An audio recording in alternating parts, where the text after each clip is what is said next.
Le magazine Valeurs Actuelles est-il allé trop loin en rédigeant une fiction dans laquelle la députée Danielle Obono est représentée en esclave? Est-ce que ce magazine, Éric Zemmour, a outrepassé la liberté d'expression selon vous?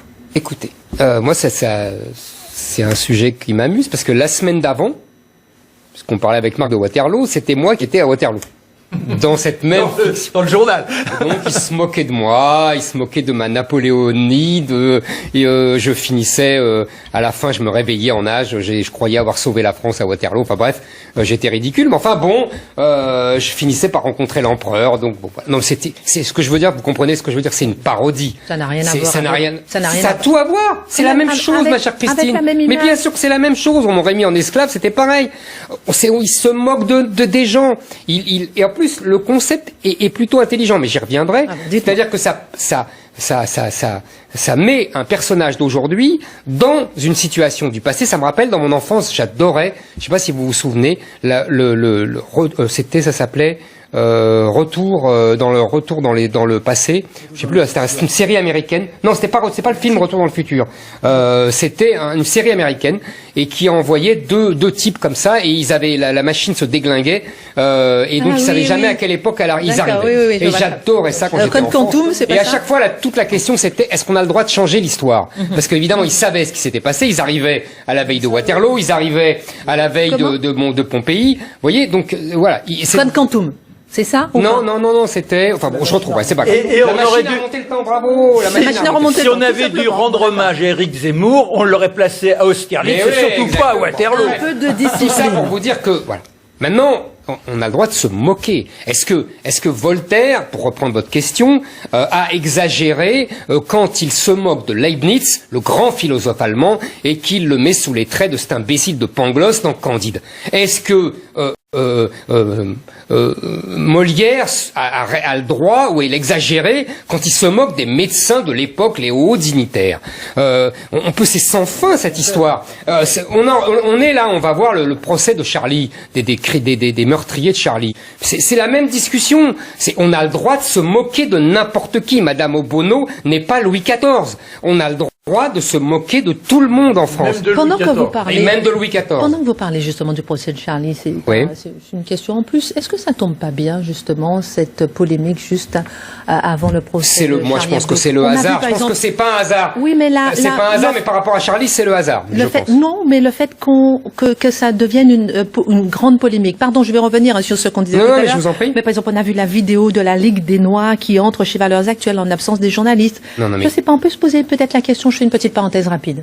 Vous voulez dire que c'est instrumentalisé? Est-ce que ça tombe pas bien quelque part? Non, moi je pense que, mais ça n'a pas de rapport avec le procès de Charlie. Moi je pense que c'est un rapport avec ce que je vous ai dit tout à l'heure. C'est-à-dire après cet été meurtrier, si j'ose m'exprimer ainsi, où le vivre ensemble a exprimé toutes ses potentialités violentes. Je pense qu'il s'agit pour la gauche de reprendre la main idéologique et de remettre le terrain de revenir sur le terrain de l'antiracisme, des méchants d'extrême droite, des méchants racistes et des gentils noirs et des gentils africains et des pauvres victimes, etc. Là, on voit bien toute l'imaginaire qu'on essaye de nous réimposer de force parce que l'été a été une leçon de choses extraordinaire pour tous les gens qui voulaient voir. Et pour vous, c'est la liberté d'expression?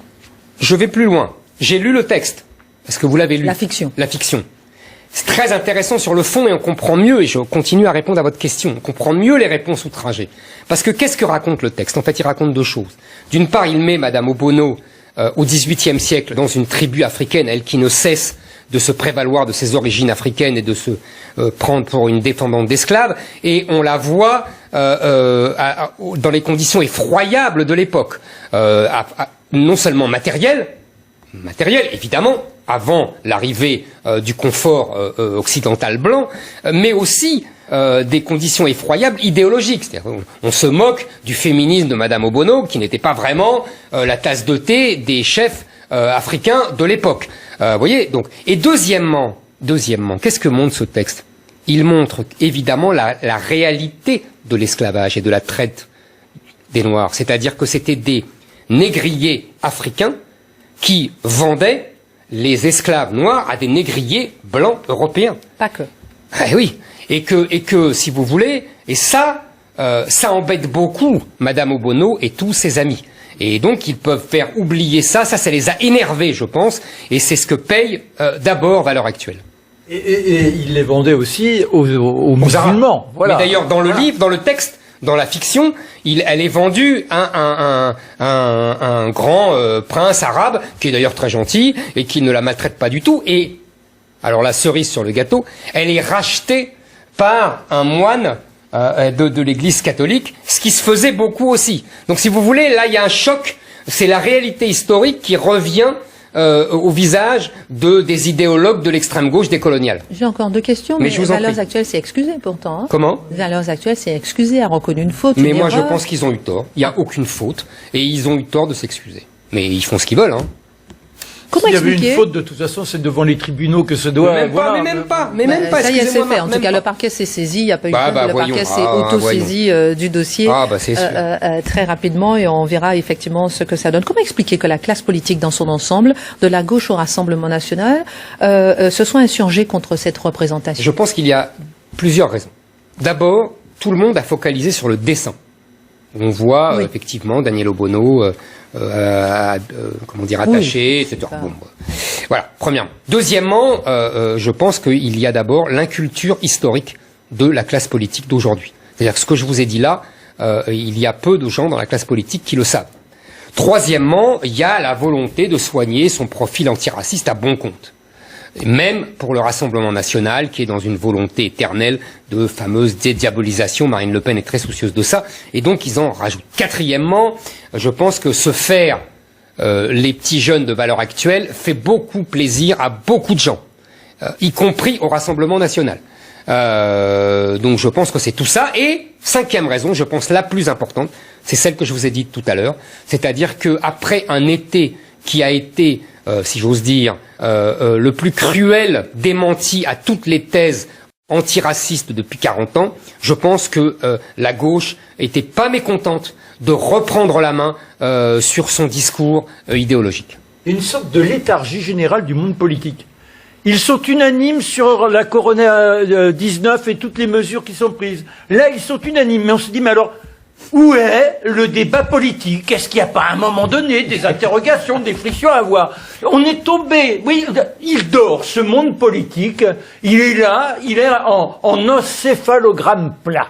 C'est terrifiant. Et les Français s'inquiètent beaucoup plus de la situation sur la violence, etc., que le coronavirus. Mais justement, mon cher Eric, de ce matin. Je pense que c'est fait exprès.